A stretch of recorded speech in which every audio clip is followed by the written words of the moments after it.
Yo, what's up, guys? Welcome back to another movie review from Voices in the Movies. Today, we're going to be reviewing Godzilla 2014. Aiden's not going to be doing this review, sadly, but I'll be doing this review for Godzilla 2014. Now, this movie, I love. For my rating, before we start, my rating is a 4 out of 5. Only because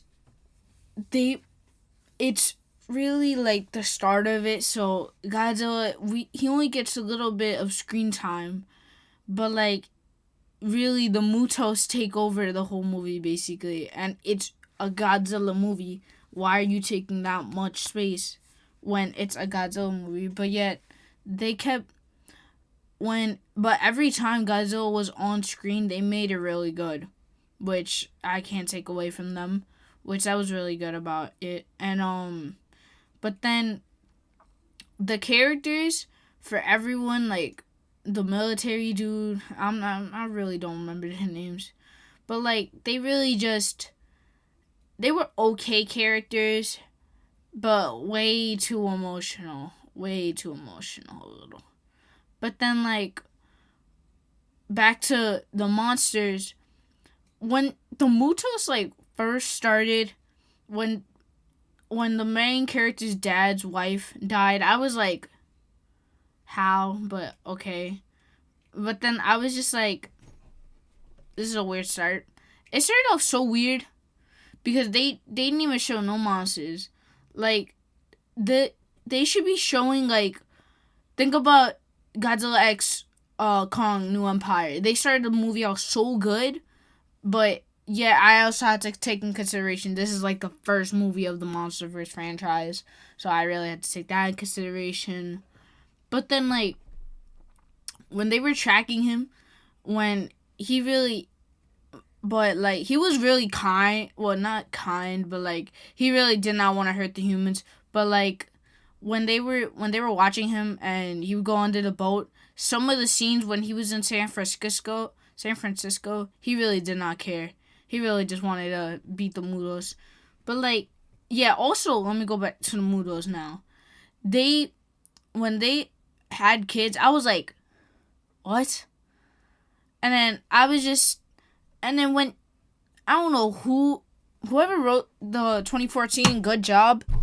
But why would you put a nuke on a train? Like, you know that monsters are addicted to radiation. Why would you put it on the train if you know they'll just go for it? And literally, that's what happened. But I'm not gonna spoil too much. But then we'll get into spoilers after. But like, I liked the movie. I didn't think it was bad. I just finished rewatching it for the sake of this video. I rewatched it. I kind of felt boring. It was a little long, but like I kind of felt boring. Like every time the monsters came on, I was actually happy. But like at the end was like the best part. So now we're going to get into the spoiler kind of section, because I'm going to talk about kind of the good stuff. So if you haven't seen 2014, which I don't know why you haven't, click out the video. And if you have, stay. But really the ending where he used the atomic breath really brought the movie so good for me. Like, I really loved the movie for them doing that. Like, but when he viciously killed, when Godzilla killed the female Muto, I was like, damn. But that he did it worse with the male Muto. He killed her. I was like, damn.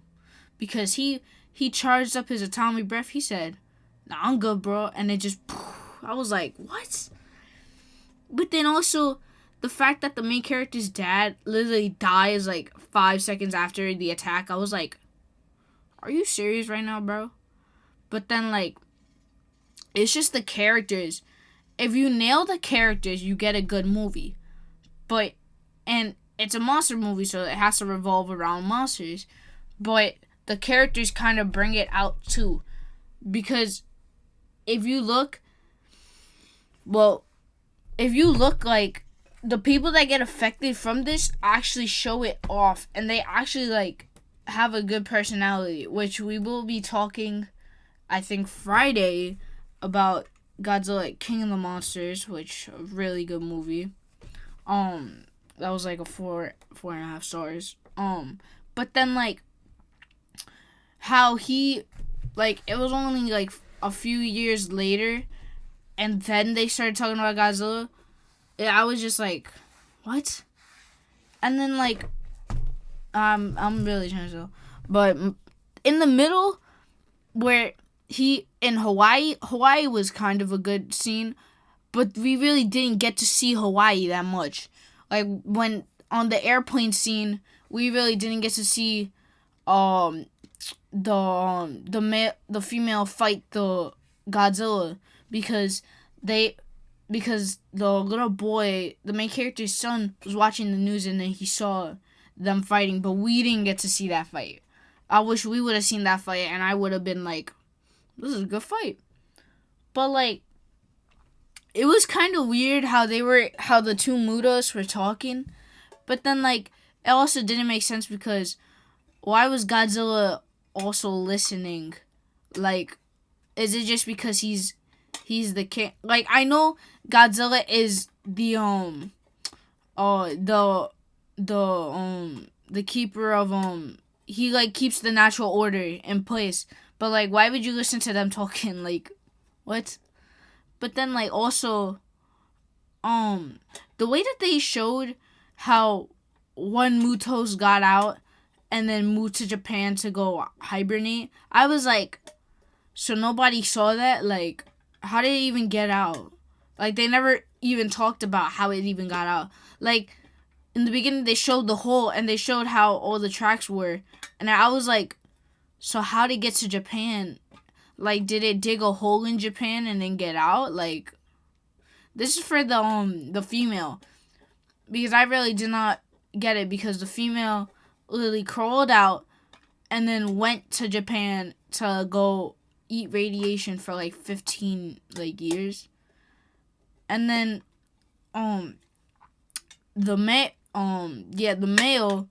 literally just woke up out of nowhere and then just started destroying, which that kind of didn't make sense to me.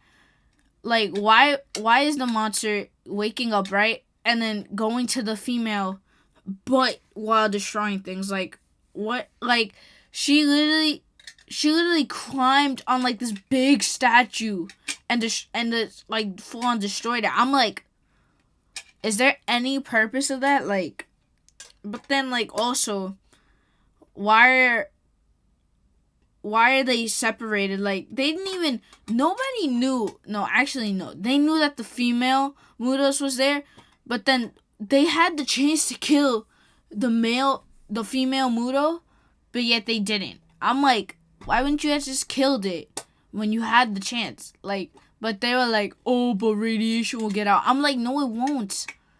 When Godzilla kills a monster, that's a whole different story because Godzilla's made of radiation. Oh, but it'll get out and it can affect everyone. No, it can't. That's what happened when the power plant melted down. That's not what it makes sense. But then, like, also, this movie, it lacks the humor. It lacks the humor, kind of. Because you're supposed to have humor in this movie. Like, I know it's a serious tone movie where, oh, this giant monster, he's gonna kill us all. No, but, like, put a little bit of humor and you get a good movie. And if the characters are really good, then that makes it even 10 times better. This movie, it was good, but not, like, really good. It wasn't, like, this is way better than Kong Skull Island. This is way better. I really liked it. But when I was rewatching it also, I had to sometimes, like, I would sometimes have to pause it, but, like, because I was reading the stuff on the wall. Like, I was trying to read the stuff on this wall, but then they also, why would you do so many nuke tests to kill this thing? Like, and then they were trying to kill Godzilla. I'm like, he's gonna defend you whether or not. Like, why are you trying to kill the thing that's gonna defend you? Like, you're saying you're gonna kill the army, the U.S. Army, to win World War III? I don't think so. But that's kind of the overall view of Godzilla.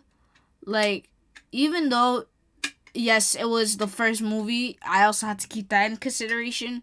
But it's not a 5 star. It's a 4 point. It's a 4 to me.